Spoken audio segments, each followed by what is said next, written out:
राधे कृष्णा दोस्तों। रोजमर्रा की जिंदगी में कई लोग आपकी निंदा करते हैं, आपको कड़वा बोलते हैं, आपका अपमान करते हैं, जिससे हमें बुरा लगता है।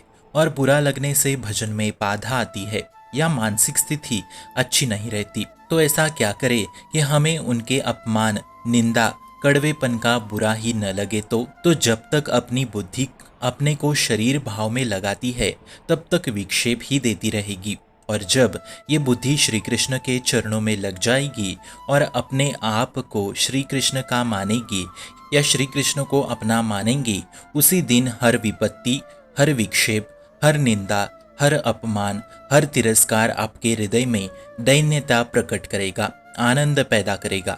देखिए, जिसने इस शरीर को मैं माना है वो ही अपनी निंदा, अपमान से जलता है या क्रोधित होता है। और जिसने प्रभु को अपना मान लिया वो आनंदित होगा निंदा होने पर भी, क्योंकि उसके लिए दुनिया वाले शून्य है और प्रभु ही एक है। इसलिए ये बुद्धि जब तक प्रभु के समर्पित नहीं होती तब तक ये विपरीत दशाएं लाती रहेगी, विचलित करती रहेगी। हमारी बुद्धि पूर्ण रूप से समर्पित ना होने के कारण जलन, क्रोध, बदले की भावना उत्पन्न होने लगती है। तुलसीदास जी कह रहे हैं, निंदा में भी दैन्यता तभी आती है जब उसकी बुद्धि प्रभु में स्थित होगी, और जब प्रभु में स्थित होगी तब उसे सब और प्रभु ही नजर आएंगे, जिसके कारण वो निंदा में भी दैन्य रहता है। बुद्धि प्रभु में समर्पित होने के कारण उसे जहाँ देखो वहाँ प्रभु ही प्रभु नजर आएंगे, जहाँ दृष्टि जाए वहाँ प्रभु ही प्रभु नजर आने लगेंगे। पर जिनकी बुद्धि माया में लगी है वो कहते हैं हम दबने वालों में से नहीं है बल्कि दबाने वालों में से है, तब वो मार काट भी करने लगते हैं। जब गलती से अपने दांत से अपनी जिह्वा कट जाए तो आप कहाँ शिकायत करोगे? अपने ही हाथ से अपने को चोट लग जाए तो आप कहाँ शिकायत करोगे? या शिकायत ही नहीं करोगे क्योंकि वो मेरा हाथ है ना, या मेरे दांत है ना। तो इसी तरीके से यदि आप इस मेरेपन को पूरे संसार तक फैलाओगे तो उदार चरिता नामद वसुदेव कुटुंबकम, तो संपूर्ण संसार मेरेपन से मेरा हो गया। तब कोई आपकी निंदा भी करे तो आपको बुरा नहीं लगेगा, क्योंकि वो मेरा है ना, ये वाली भावना आएगी।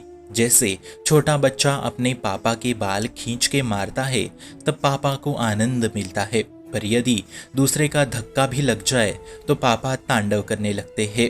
तो ये दूसरा भाव ही हमें दैन्य नहीं होने दे रहा। अगर हम सब में अपने इष्ट के, अपनेपन के भाव से देखने लगे तो दैन्यता आ जाए। उमा जे राम चरण रत विकद काम मद को हो, निज प्रभु में देख ही जगत के ही सन कर ही विरोध, सो अनन्य गति जाके असमति नटरी हनुमंत, मैं सेवक चराचर रूप स्वामी भगवंत। अर्थात हमारे प्रभु सब रूपों में है, ये हम देखने लगे तो दैन्यता है, और जो दैन्य है उसे प्रभु बहुत प्यार दुल्हार करते हैं। पर इसके लिए हमें खूब नाम जप की आवश्यकता होगी, वैष्णवों के संग की आवश्यकता होगी, धर्म पूर्वक चलने की आवश्यकता होगी, और जो भी कर्म करे उसे प्रभु में समर्पित करके करे तो हमारी बुद्धि समर्पित हो जाएगी, जिससे बड़े से बड़े अपमान में भी आप दैन्य बन जाओगे।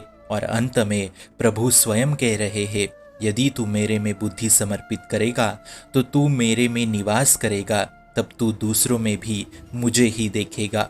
और इसी भाव से वास्तविक दैन्यता प्रकट होनी है। प्रभु को बताओ कि प्रभु देखो, सब लोग मेरा अपमान करते हैं, सब लोग मेरी निंदा करते हैं, सब मुझे नीच कहते हैं, मैं पतित हूँ, आप मेरा स्वीकार कर मुझे पावन कर दे, क्योंकि आप ही तो पतित पावन है। इसी से दैन्यता आएगी और इसी से आपको बुरा नहीं लगेगा, आपकी निंदा होने पर भी। शुभम भवतु कल्याणमस्तु। भक्ति का प्रसार करने हेतु इस चैनल को अपने मित्र और परिवार संग शेयर जरूर करें, और भक्ति दृढ़ करने हेतु इस चैनल को सब्सक्राइब करना ना भूले। राधे राधे।